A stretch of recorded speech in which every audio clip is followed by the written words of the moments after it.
हाँ जी, सबसे पहले जो हम पढ़ रहे हैं वो हम पढ़ रहे हैं capacity of a conductor to hold charge.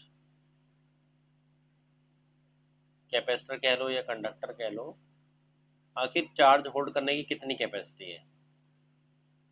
Conductor to hold charge कितना चार्ज दे सकते हैं, हम ये देखना चाहते हैं।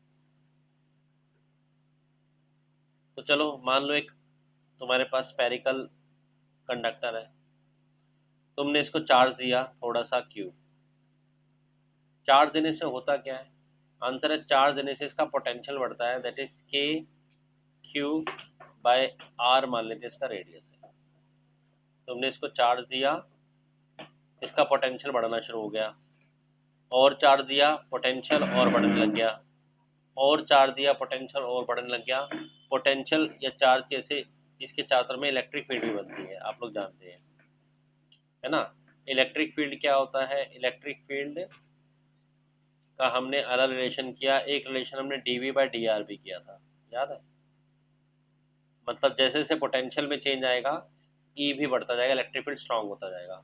तो आप चार्ज देते जा रहे हो, भाई कितना चार्ज दोगे, तो आंसर है एक से ऐसे आएगी जब इलेक्ट्रिक फील्ड इसके आसपास बहुत स्ट्रांग होगी।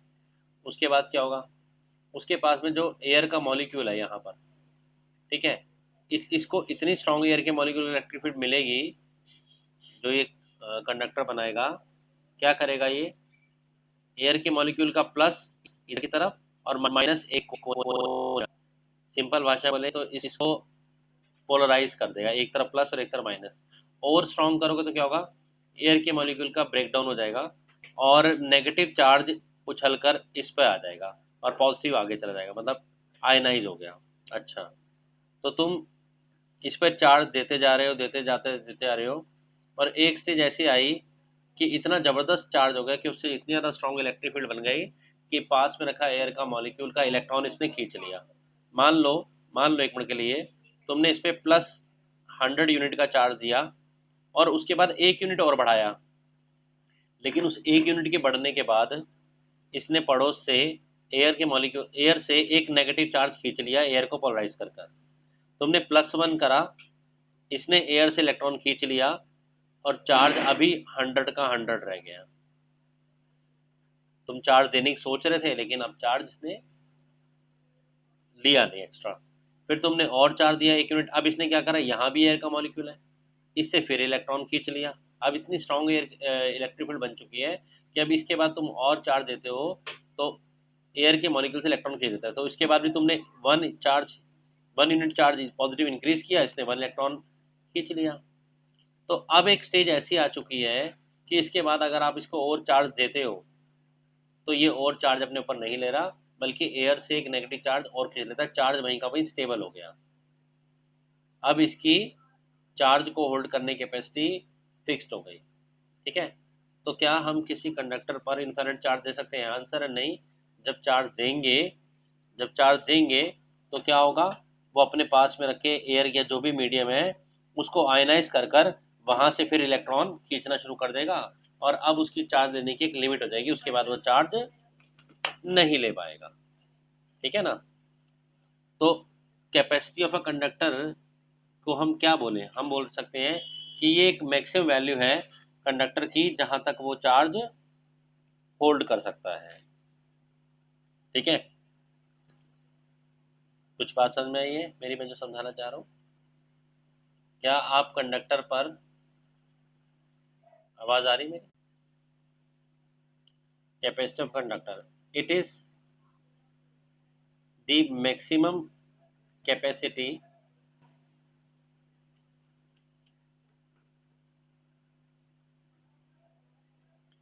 Of a conductor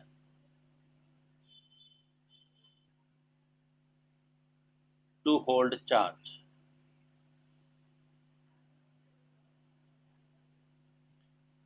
hold charge.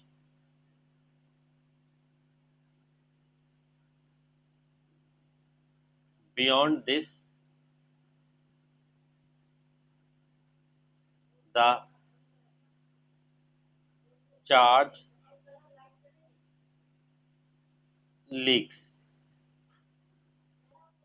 Out.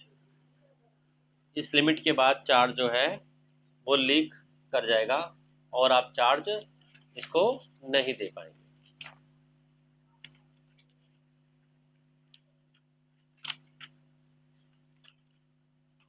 ठीक है।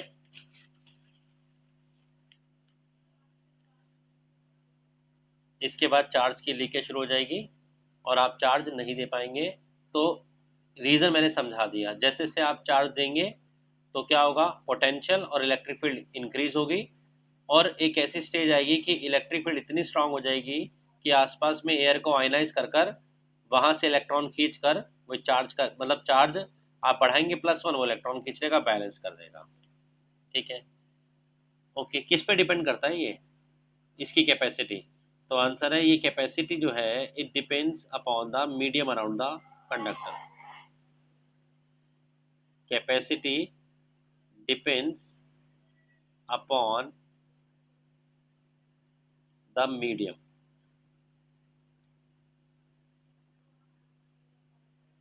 अराउंड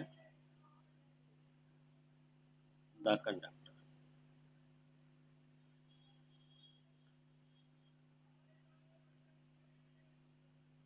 है ना। आसपास में मीडियम, अगर मान लो कंडक्टर ए आसपास का मीडियम ही ऐसा है जिसको ये आयनाइज नहीं कर पाता, जिससे इलेक्ट्रॉन मिलता ही नहीं इसको जल्दी से, तो फिर तो चार्ज इस पर टिका रहेगा। है ना। और अगर मीडियम ऐसा है जिसको जल्दी से आयनाइज कर देगा तो क्या होगा, तो चार्ज बहुत जल्दी भाग जाएगा। है ना। अब मेरा एक क्वेश्चन बताओगे, कैपेसिटर की कैपेसिटी वैक्यूम में क्या होती है? What will the total capacity of कोई भी conductor, what will be the total capacity of conductor in vacuum? हाँ जी ध्रुव, क्या बोल रहा है? इनफाइनाइट, बिल्कुल सही बोल रहा है वो। क्यों? भाई आसपास में कुछ है ही नहीं, मीडियम, मीडियम ही नहीं है। चार्ज लीक कहाँ करेगा? कहाँ, कहाँ से आयनाइज करोगे? है ना। लॉजिक समझो। अगर पास में मीडियम एक ऐसा होता जो बड़ा वीक होता तो वो जल्दी से वहां से इलेक्ट्रॉन खींच लेता, चार्ज उसके बाद नहीं जाता। अब आसपास कोई मीडियम इलेक्ट्रॉन कहाँ से खींचेगा, सारा चार्ज उसके पर आएगा। अच्छा, वाटर की बात करो तो वाटर का डाइलेक्ट्रिक कांस्टेंट ज्यादा होता है, या मैं सिंपल भाषा में बोल दूं, वाटर जल्दी आयनाइज हो जाता है। तो वाटर में कैपेसिटी एक कंडक्टर की किसी की चार्ज की वो लेस देन हो जाती है। Capacity in water become less than air. ठीक है। इतनी सी बात को समझ लो पहले, छोटी छोटी बात को। चले आगे। तो हम एक कंडक्टर को एक लिमिट तक चार्ज दे सकते हैं। हालांकि हमारा टारगेट एक ऐसा डिवाइस बनाना जिसपे मैक्सिमम ज्यादा इलेक्ट्रिक चार्ज और इलेक्ट्रिक एनर्जी स्टोर की जाए। चलिए एक और टर्म समझते हैं इसमें, कैपेसिटेंस।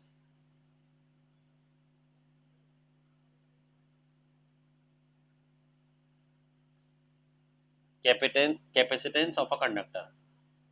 बात ही हम कैपेसिटेंस की कर रहे हैं तो जरा उसको समझ लें।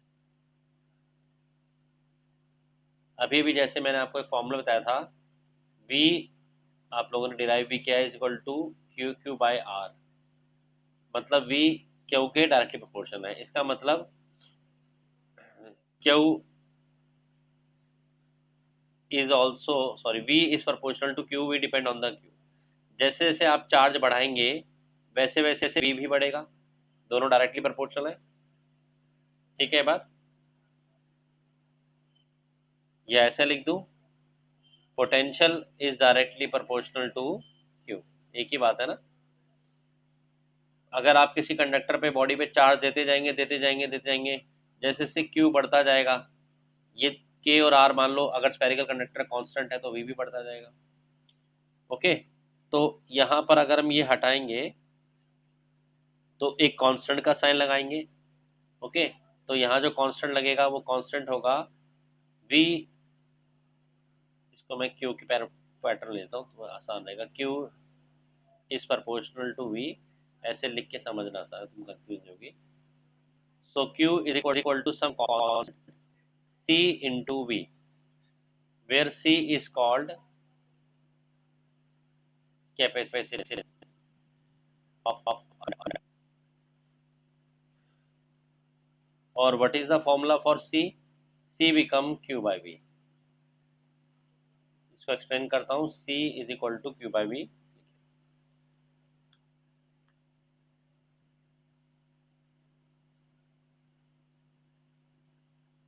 Capacitance is equal to Q by V, इसका क्या मतलब है समझिए। मान लीजिए ये कोई मेटल की प्लेट है, कोई बॉडी है, ठीक है, और मान लेते हैं इस पे कुछ चार्ज है अभी, ठीक है ना, से चलो तुम मान लो 10 माइक्रोकूलम का चार्ज है, और इसका पोटेंशियल भी है यहाँ पर 9 वोल्ट। तो अभी मैं यहाँ से इसको और चार्ज देना शुरू करता हूँ, जैसे जैसे चार्ज दोगे वैसे से पोटेंशियल बढ़ेगा।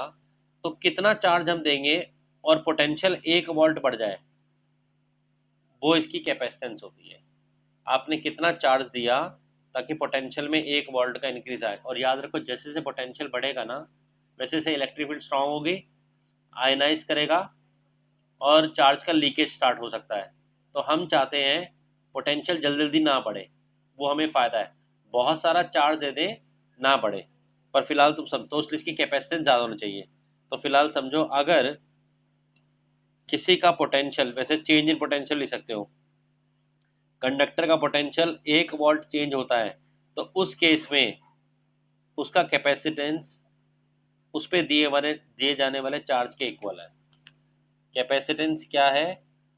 अगर आपको 1 वोल्ट का पोटेंशियल बढ़ाना है, उसके लिए आप कितना चार्ज दोगे, वो दिया हुआ है चार्ज, उसकी क्या कहलाता है? कैपेसिटेंस। ठीक है, लिखिए, डेफिनेशन लिख लीजिए, ये भी नोट कीजिए, सारे स्टेप्स नोट करिए। Capacitance is equal to the charge given to the conductor to increase its potential by 1 volt.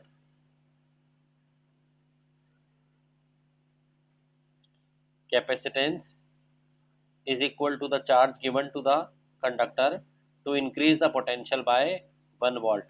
आप चाहते हैं मैं बहुत सारा चार्ज दे दूं और पोटेंशियल थोड़ा सा कम बढ़े, ठीक है ना, पोटेंशियल कम से कम बढ़े, चार्ज ज़्यादा चला जाए, यानी कैपेसिटेंस ज़्यादा होगी।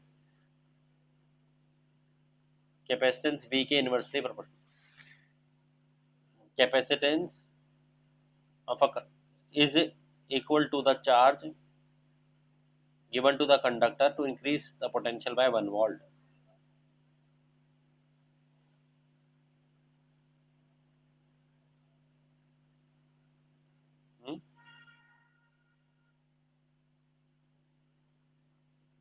ओके, थोड़ा यूनिट की बात कर लेते हैं। Capacitance C is equal to क्या है? Q by V. वैसे ये चेंज इन वोल्टेज आगे आएगा। अगर हम यहाँ से चार्ज की यूनिट को कूलम में, पोटेंशियल यूनिट को वोल्ट में लेते हैं, ठीक है, कूलम और वोल्ट, 1 कूलम और 1 वोल्ट, तो कैपेसिटेंस की यूनिट बनाइए फेराड, FARAD, फेराड। तो 1 कूलम का चार्ज अगर हमने दिया और पोटेंशियल में 1 वोल्ट इंक्रीज हुआ, हम चार्ज देते रहे, हमने 1 कूलम का चार्ज दे दिया, पोटेंशियल में 1 वोल्ट का चेंज आया, तो उसकी कैपेसिटेंस कंडक्टर की 1 फेराड कहलाएगी। Farad is the SI unit of capacitance.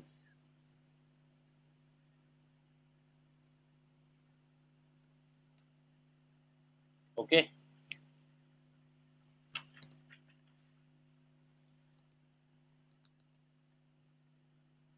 फिर से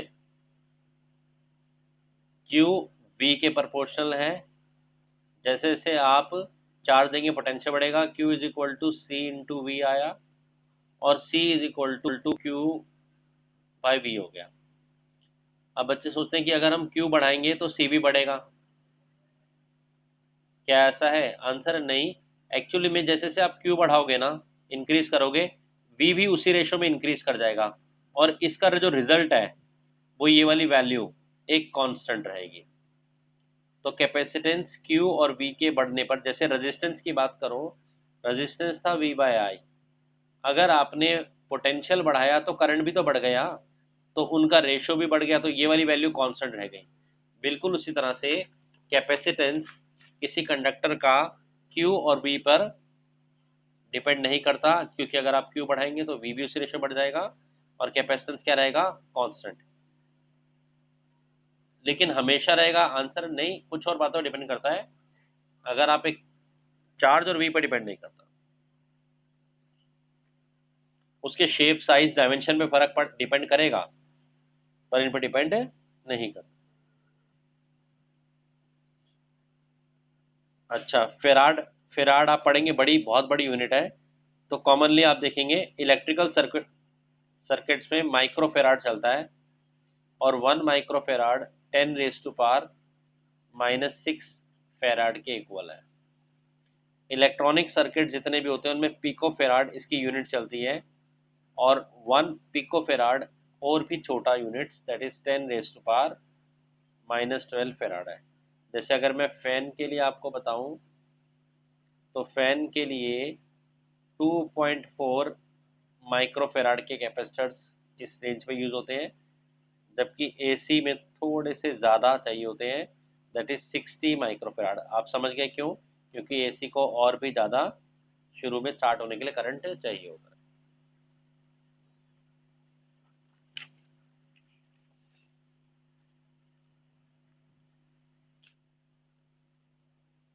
ठीक है, चलो थोड़ी सी बात और आगे बढ़ाते हैं, थोड़ा इंट्रोडक्शन समझ लो। इसकी डायमेंशंस क्या होंगी? हाँ लिख लो, डाटा लिख ले लो। फैन में 2.4 माइक्रोफेराड और एसी में 60। आगे चलो, इसकी डायमेंशंस बना सकते हो कैपेसिटेंस की। C is equal to Q by V. Dimensions कैसे बनाओगे? V is equal to W upon Q, पढ़ चुके बार बार आप। तो चेंज करो, यहाँ भी ये W, यहाँ भी ये Q। तो C is equal to Q square हो गया, और अपॉन में W, W तो वर्क ही हो गया। वर्क तो F into S. Force, force क्या होता है आपका, MLT-2 इंटू एस के लिए एक एल स्क्वायर और आ गया, ML2T-2। ठीक है, नीचे वाला क्लियर हो गया W का।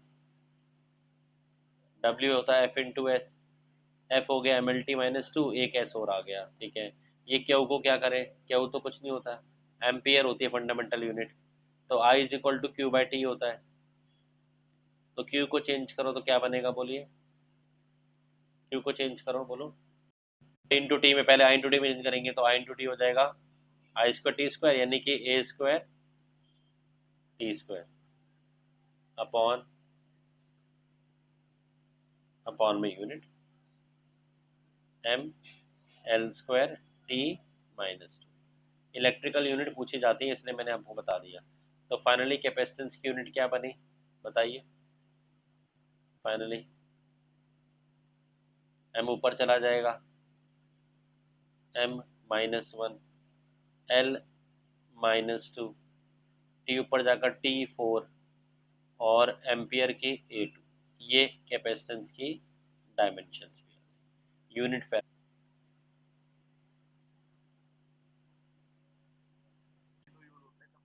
हाँ छोटे छोटे लगे होते हैं इसमें, यस, जगह जगह होते हैं। तो अब हमारे पास आ गया कैपेसिटर की डेफिनेशन। ये है क्या, टोटल कैपेसिटी पता लग गई किसी बॉडी की चार्ज को होल्ड करने की। कैपेसिटेंस समझ में आ गया कि यार कितना चार्ज दें कि पोटेंशियल 1 वोल्ट बढ़ जाए। ठीक है ना। और अब आते कैपेसिटर। कैपेसिटर क्या है, ये वो अरेंजमेंट है, ये वो डिवाइस है जिस पर हम चार्ज स्टोर करेंगे। तो बेसिकली हमारे डेफिनेशन है, it is a device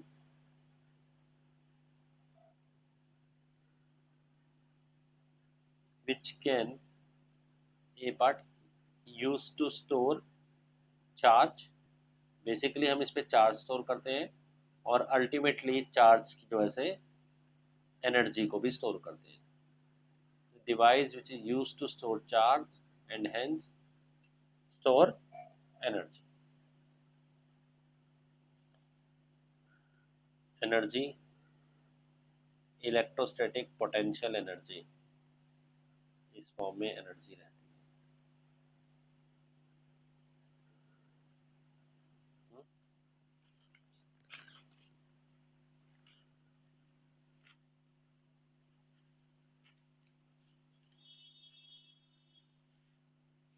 okay, तो 3 टर्म तो हमें क्लियर हो गए चैप्टर में। ठीक है ना। कैपेसिटी, कैपेसिटी क्या रहती है, कैपेसिटर क्या होता है और कैपेसिटेंस क्या होता है, छोटी बातें हमें पता लग गई। अच्छा, अगर कोई हमसे बोले कि एक कैपेसिटेंस निकाल के दिखाओ, एक स्पेरिकल कंडक्टर की आइसोलेटेड है, चलो वो भी निकालते हैं। Capacitance of an isolated spherical conductor. एक स्पेरिकल कंडक्टर है, स्पेरिकल शेप में है, अलग से आइसोलेटेड है, कोई और दूसरा इसके आसपास कंडक्टर नहीं है, इसका कितना कैपेसिटेंस होगा। तो आपको मैंने बताया कैसा भी हो, आप चार्ज दोगे, चार्ज इसकी सरफेस पर आ जाता है ना। अगर कंडक्टिंग होगा तो अंदर से भी बाहर आ जाएगा। तो हमने मान लो इसकी सरफेस पे कुछ चार्ज दिया, स्पेरिकल, स्पेरिकल शेप में, इस पे हमने क्यू चार्ज दिया, इसका अपना रेडियस है आर। हम जानना चाहते हैं इस पे कितना कैपेसिटेंस होगा। तो जैसे मैंने आपको सिखाया Q is equal to C into V, formula सिखाया। तो what is C, C is equal to Q by V. चलो यहाँ से लिखते हैं, इस पे जो कैपेसिटेंस होगा सी, उसका फॉर्मूला है इस पे होने वाला चार्ज इंटू पोटेंशियल। कहाँ निकालते हैं, चलो इसकी सरफेस पे निकाल लेते हैं, इस पॉइंट पर, किसी पॉइंट पर, यहाँ पर। तो C is equal to Q by V, इसका पोटेंशियल कितना होगा सरफेस पर। तो आंसर आपने बहुत बार करा, बार बार मैंने आपको बताया, पोटेंशियल बाहर या सरफेस पर क्या होता है। इसको आप कैसा मान लेते हैं, स्पेरिकल पूरे को आप मान लेते हैं चार्ज यहाँ पर लोकेटेड है, सेंटर ऑफ चार्ज पर। तो पोटेंशियल क्या होता है, के क्यू बाई आर। तो ज़्यादा सोचना नहीं, इसका पोटेंशियल क्या होगा, के क्यू बाई आर, यही होगा ना। कट गया, चलो के की वैल्यू, के की होता है 1/4 वो भी ऊपर आ गया। तो 4 पाए एप्सिलॉन नॉट इंटू आर। ये एक आइसोलेटेड स्पेरिकल कंडक्टर, आर इसका कैपिटल लिया तो यहाँ पर कैपिटल कर दो, ये इसका कैपेसिटेंस होगा। बड़ी वैल्यू है छोटी वैल्यू, जरा इसको समझने की कोशिश करते हैं। तो 1 मीटर के ऊपर चलते हैं, मान लो तुम्हारे पास, नोट कर लिया आपने, मान लो, ये फॉर्म लिखते हैं,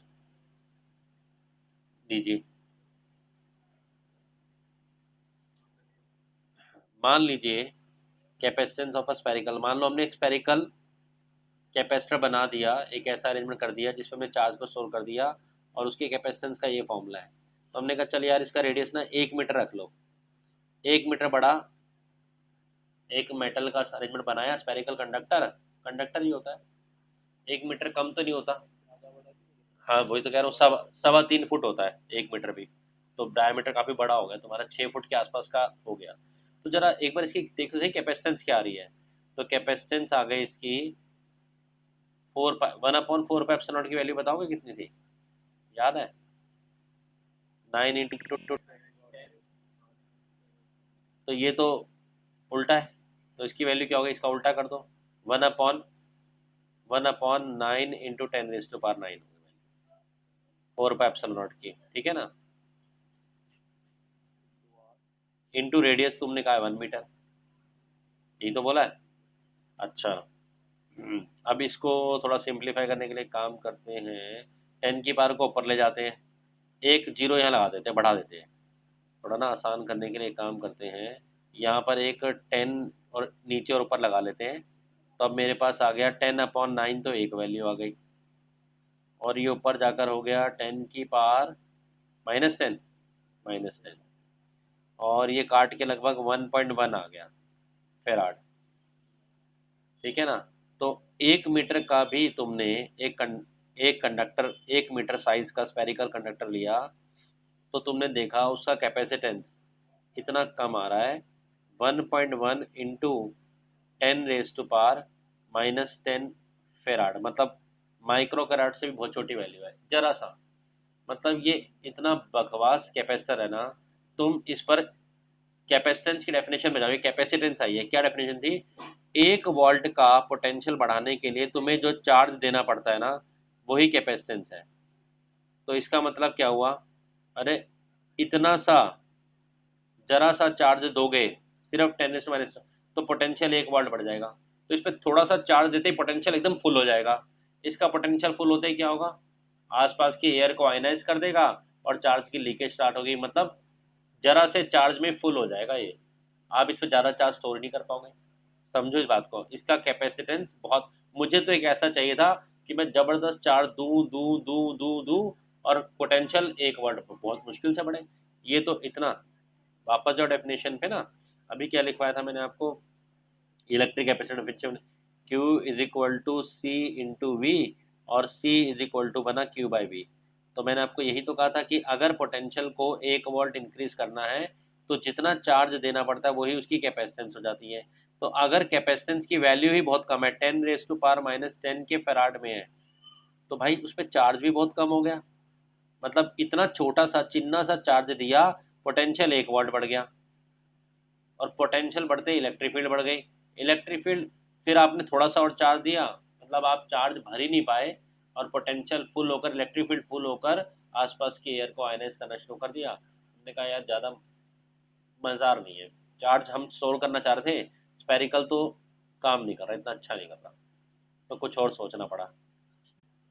फाइनली ये ऑब्जर्व किया कि किसी स्पेरिकल कंडक्टर का कैपेसिटेंस, अगर हम स्पेरिकल शेप में कंडक्टर बना दें तो कैपेसिटेंस इस फॉर्मूला से आ रहा है। और रेडियस अगर 1 मीटर लेके चले तो रेडियस अगर 1 मीटर लेके चले तो कैपेसिटेंस काफ़ी कम, 10⁻⁻10 माइक्रोफेराड का है। तो आप जैसा एक बच्चा बोला, सर 1 मीटर का लेते हो, हमें कैपेसिटेंस 1 फेराड चाहिए ना, तो आप ऐसा कुछ करो ना कि कैपेसिटेंस को 1 फेराड ले लो, रेडियस जो आएगा आएगा, बना देंगे। मैंने कहा ठीक है भाई। तो हमने कहा चलो हमें कैपेसिटेंस 1 ही फेराड चाहिए हर हाल में, रेडियस जो आएगा उसका बना लेंगे। तो आपने यहाँ पर 1 डाला, तो ये हो गया 1/4πε0 इंटू आर, ये आया।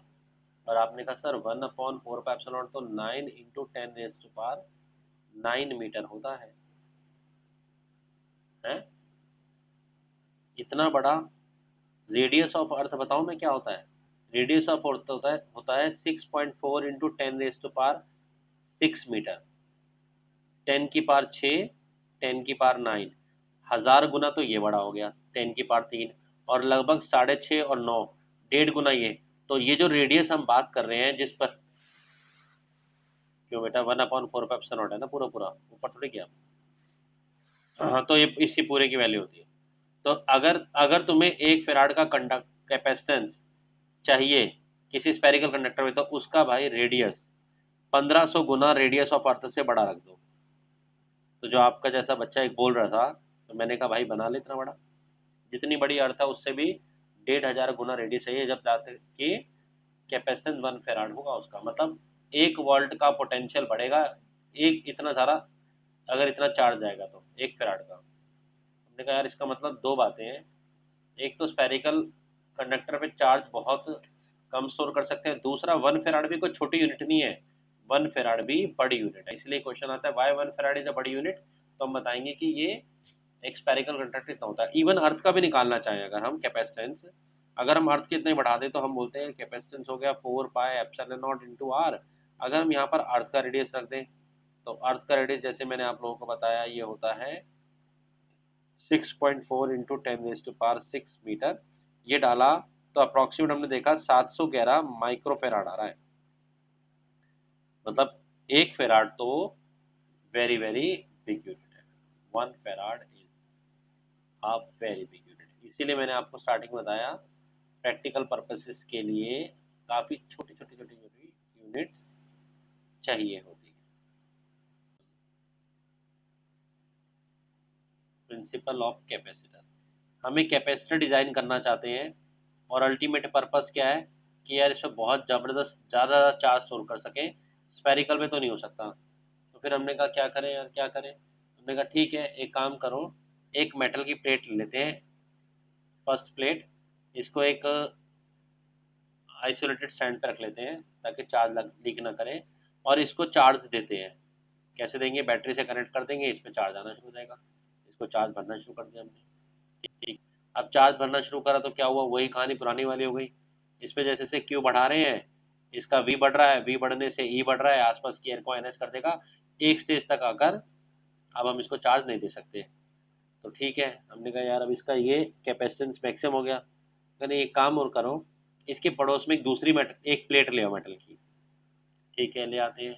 इस पर प्लस चार्ज है तो ये क्या करेगा, इसके इस तरफ ये माइनस चार्ज अट्रैक्ट कर देगा, इंड्यूस कर देगा, और इस तरफ पॉजिटिव चार्ज भेज देगा। अच्छा, सिर्फ मेटल की प्लेट रखी है, इससे क्या फायदा, इससे इस प्लेट को रखने से ही, बी प्लेट को रखने से ही, मेटल की प्लेट को, इसका पोटेंशियल डिक्रीज हो जाएगा, इसके आसपास में, इसके आसपास में पोटेंशियल डिक्रीज हो जाएगा। आप बोलोगे क्यों हो जाएगा, क्योंकि हम पढ़ चुके हैं लास्ट चैप्टर में, पोटेंशियल मान लो इस पॉइंट का पोटेंशियल है, इस पॉइंट पर दोनों की वजह से होगा, potential due to A, potential due to B. A का पोटेंशियल तो पॉजिटिव नेचर का है, लेकिन बी का ये वाला पोटेंशियल नेगेटिव होगा और ये वाला पोटेंशियल पॉजिटिव होगा, पर ओवरऑल पोटेंशियल थोड़ा कम हो जाएगा। सुनो, एक एग्जांपल सुनो। मान लो ए की वजह से पी पॉइंट पर पोटेंशियल है 100 वोल्ट, ठीक है, प्लस का 100 वोल्ट। बी की पोटेंशियल का फॉर्मूला क्या है, K Q by R, positive charge positive potential, negative charge negative potential. तो क्योंकि ये माइनस पी से पास है तो इसका पोटेंशियल नेगेटिव होगा, डिस्टेंस कम है, ज़्यादा होगा, मान लो माइनस के 10 वोल्ट। लेकिन प्लेट बी का पॉजिटिव पोटेंशियल भी है, लेकिन उसका डिस्टेंस थोड़ा ज़्यादा है, तो उसका पोटेंशियल थोड़ा वीक होगा, +9 वोल्ट। एग्जाम्पल दे रहा हूँ। तो अल्टीमेटली तुम्हारा पोटेंशियल 100 वोल्ट जो फुल हो गया था, नेगेटिव प्लेट रखने से पोटेंशियल में क्या हुआ, ये 99 वोल्ट हो गया, 1 वोल्ट पोटेंशियल कम हो गया। कुछ नहीं किया तुमने, उठाकर सिर्फ एक प्लेट रखी, इस अरेंजमेंट में पोटेंशियल कम हो गया। बोलो सर कम तो हुआ, लेकिन इतना ज़्यादा कम नहीं हुआ, हम और चार्ज देंगे फिर से फुल हो जाएगा, क्या करें। तो हमने कहा एक काम करो, इसका ना ये वाला पार्ट, दूर वाला एंड अर्थिंग कर दो, अर्थिंग कर दो। अर्थिंग करने से क्या होगा, जितना भी ये पॉजिटिव चार्ज है यहाँ से निकल जाएगा, पॉजिटिव चार्ज यहाँ से, क्योंकि नेगेटिव तो बाउंडेड चार्ज है, वो जा नहीं सकता, उसको पॉजिटिव पकड़ के रखा हुआ है, लेकिन नेगेटिव चार्ज को इस पॉजिटिव ने पकड़ के रखा है, मेटल एप्रिल ने। लेकिन जितना ये दूर वाला फार वाला एंड है, इसको आप कर दोगे तो ये अर्थिंग होने से चार्ज लीक, एक तरह से यूं कह दो, ये यूं कह दो, इलेक्ट्रॉन आएंगे, आते तो एक्चुअली में इलेक्ट्रॉन है, और उसको न्यूट्रलाइज कर देंगे, मतलब इस प्लेट पे चार्ज दूसरे एंड पे नहीं रहा। अब क्या सिचुएशन है, अब सिचुएशन ये है कि +100 ए प्लेट की वजह से है, -10 है, और अब ये +9 गायब हो गया, यानी कि अब इसका चार्ज काफी, पोटेंशियल काफी कम हो गया। पोटेंशियल कम हो गया तो हम इस पे और चार्ज और चार्ज और चार्ज दे सकते हैं, और चार्ज को बढ़ा सकते हैं। तो अल्टीमेटली हमें प्रिंसिपल ऑफ अ कैपेसिटर या कैपेसिटर बनाने के लिए क्या समझ में आया, हमें ये समझ में आया कि हम एक मेटल की प्लेट लेंगे ए, ठीक है, इसको बैटरी से कनेक्ट कर देंगे, और इसके ही पड़ोस में एक दूसरी प्लेट रखेंगे मेटल की बी, और इसका ये वाला एंड अर्थिंग कर देंगे कैपेसिटर में। अब आप इस पर फुल चार्ज दो, अब आप इस पर मैक्सिमम चार्ज दे सकते हैं, क्योंकि क्योंकि पॉजिटिव पोटेंशियल ए बनाएगा और बी सिर्फ नेगेटिव बनाएगा, और इसके पड़ोस में पोटेंशियल काफ़ी कम हो जाएगा, चार्ज हम इस पर फुल पे फुल दे सकते हैं। तो प्रिंसिपल कैपेसिटेंस बनाने का यही है कि अगर आप एक कैपेसिटेंस बढ़ाना चाहते हैं, तो जब आप एक सिर्फ दो मेटल प्लेट का स्ट्रक्चर लें, यानी कि पैरेलल प्लेट्स रखें उनको, और एक प्लेट का, बी प्लेट वाला का दूसरा एंड अर्थ से कनेक्ट कर दें, तो ऐसे आप इस कैपेसिटर को मैक्सिमम से मैक्सिमम कैपेसिटेंस दे सकते हैं। यही इसका प्रिंसिपल है। चलो पैरेलल प्लेट कैपेसिटर का कैपेसिटेंस का फॉर्मूला निकालते हैं, कैसे निकलेगा। तो ये पैरेलल प्लेट कैपेसिटर का प्रिंसिपल क्या है, एक प्लेट ली, ठीक है, इस पर कुछ चार्ज दिया, सपोज हमने कुछ चार्ज दिया है +Q, इसकी बगल में दूसरी प्लेट रखी है मेटल की, इनके बीच का कुछ डिस्टेंस है, ये डिस्टेंस इनके साइज से, एक्चुअली में प्लेट ऐसी है, ऐसी है, मैं आपको साइड से दिखा रहा हूँ, ठीक है, ऐसे दिखा दूँ। ये प्लेट आपकी का कुछ एरिया भी है, मेटल की प्लेट है ये, ऐसे, ये पहली प्लेट है, इसका कुछ एरिया भी है, इस पर कुछ चार्ज है Q, और इसके यहाँ पर एक दूसरी प्लेट रखी है आपने, प्लेट पी, और इसके अंदर वाले फेस पर एक चार्ज है माइनस, वो भी माइनस की क्यू है। ठीक है, इनके बीच का डिस्टेंस डी काफ़ी कम है इनके एरिया के मुकाबले, एरिया बहुत बड़ा है। और ये हमने अरेंजमेंट कैसे कर रखा, वही इसको बैटरी के प्लस से कनेक्ट कर रखा था और इसको अर्थिंग कर रखा था, तो हमारा इस तरह का एक अरेंजमेंट बन गया था, इसको हम पैरेलल कैपेसिटर कह रहे हैं। ठीक है, ऐसे ही बनाया हमने, बोलो ठीक है। ऐसे ही बनेगा कैपेसिटर, सबसे अच्छा कैपेसिटेंस के लिए। चलो इसका कैपेसिटेंस निकालते हैं। Q इज इक्वल टू होता है C इंटू वी, तो कैपेसिटेंस होगा Q बाय वी, इससे आएगा। Q तो हमने चार्ज दे दिया, सारी कहानी V की है, तो मैं सिर्फ C is equal to Q by V से चलता हूँ। तो किसी भी कैपेसिटर का कैपेसिटेंस निकालने के लिए फॉर्मूला है C is equal to Q by V. V क्या है, इस पर कितना पोटेंशियल है। अच्छा, एक रिलेशन याद करो, रिलेशन आप लोगों ने करा हुआ है, जैसे डेल्टा आपने किया है, हाँ, E is equal to delta V by R, delta R. ठीक है ना, वैसे मैंने आपको ये कराया था, delta V is equal to minus E into delta R, याद आया relation between electric field and potential? Yes या नो बताओ, है ना रिलेशन?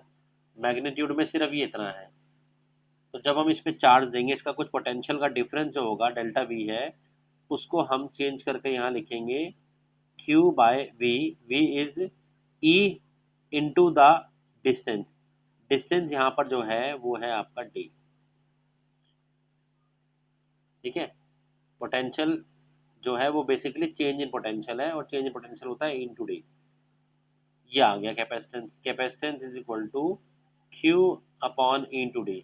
अब आप याद करो, गॉस एप्लीकेशन जब आप कर रहे थे, तो आपने जब एक प्लेट पर चार्ज दिया गया था, सिंगल प्लेट पर, इनफाइनाइट प्लेन शीट पर, तो आपने उसका एक ई का फॉर्मूला निकाला था, चेक भी करो आपके पास लिखा होगा, E is equal to sigma upon two epsilon naught, याद है? Sigma is the surface charge density. तो अगर मैं ये वाली वैल्यू को यहाँ पर ई से रिप्लेस कर दूँ, तो E will become sigma upon two epsilon not into D. ठीक है, देख लो, ये ई को हमने डाल दिया है, E is equal to sigma upon Q epsilon naught by D, ये वैल्यू हमने वहाँ निकाली थी। अच्छा, थोड़ा सा और चेंज करो, सिग्मा क्या होता है, सिग्मा होता है क्यू बाय ए। तो अगर हम सरफेस चार्ज डेंसिटी, एक पढ़ा था आपने लैम्डा क्यू बाय एल, तो सिग्मा हो गया क्यू बाय ए, जरा चेंज करेंगे तो Q into two epsilon not, sigma क्या होता है, सिग्मा होता है क्यू बाय ए, तो ये रहा क्यू और ए गया ऊपर,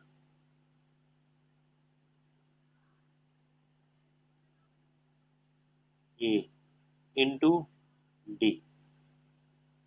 ठीक है, और हाँ, क्यू क्यू होगा यहाँ पर कैंसिल।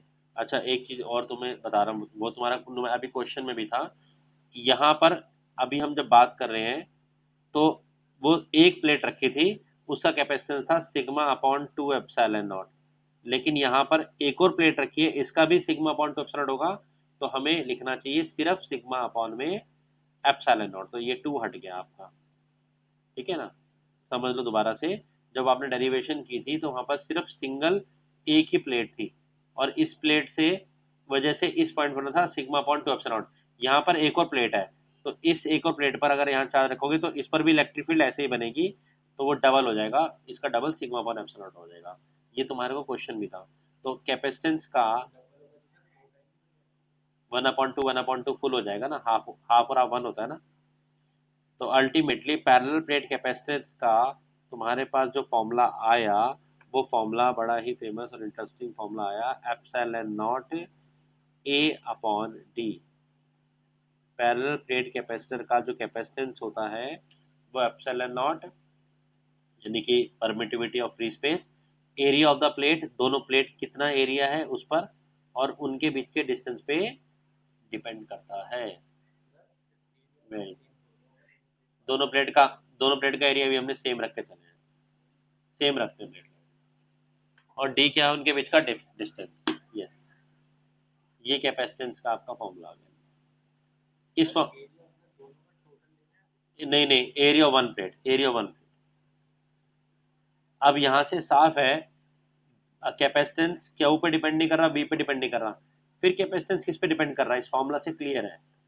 आप देखो, ये डिपेंड कर रहा है एक तो उसके साइज पर, है ना, साइज पर भी डिपेंड कर रहा है और शेप पर, क्योंकि आप जरूरी नहीं है हर बार ऐसी रेक्टेंगल प्लेट लोगे, हो सकता है आपका मन करे आप प्लेट ऐसी रख लो, दो प्लेट्स, क्या प्रॉब्लम है। तो कैपेसिटेंस किस किस पे डिपेंड करता है, it depends on upon size and shape of plate, उसके हिसाब से एरिया चेंज हो जाएगा। और डिपेंड करता है ये permittivity of the surrounding medium, जो सराउंडिंग मीडियम है उसकी परमिटिविटी कैसी है। और तीसरी बात डिपेंड करता है ये distance between two plates.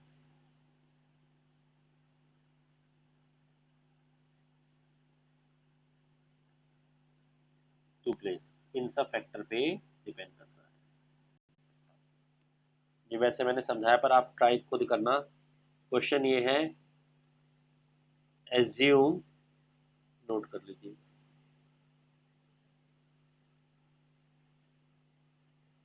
Assume earth to be a spherical conductor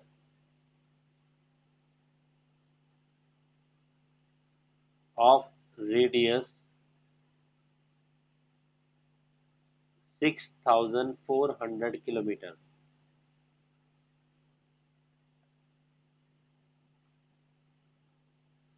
Calculate its capacitance.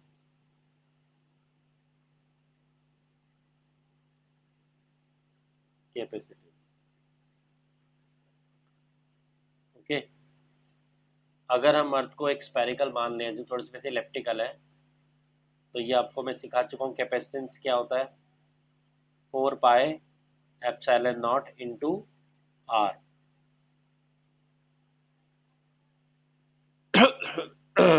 यहाँ आर की वैल्यू डालिए, कितना डालना है, मीटर में डालना पड़ेगा। 4 pi epsilon naught into radius को मीटर में डालें तो कितना होगा, 6.4 इंटू 10⁶मीटर।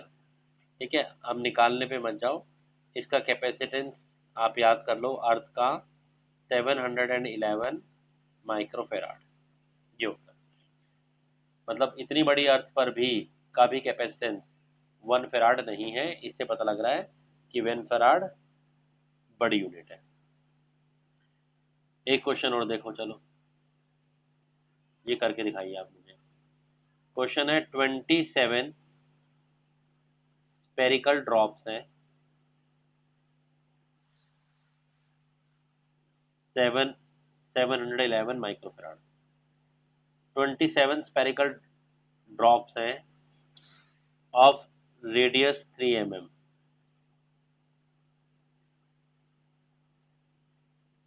छोटी छोटी स्पेरिकल ड्रॉप्स हैं, रेडियस 3 mm है, और उन पर जो चार्ज है ईच ड्रॉप पर, क्यू ऑन ईच ड्रॉप, वो है सिर्फ 10⁻⁻⁻ कूलम का।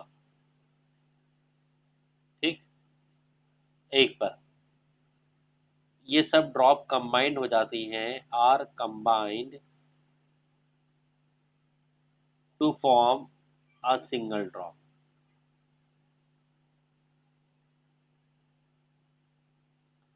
कंबाइन होकर एक बड़ी ड्रॉप बन जाती हैं, सिंगल ड्रॉप, 27 ड्रॉप्स। क्वेश्चन ये है, find capacitance C and V potential of bigger drop.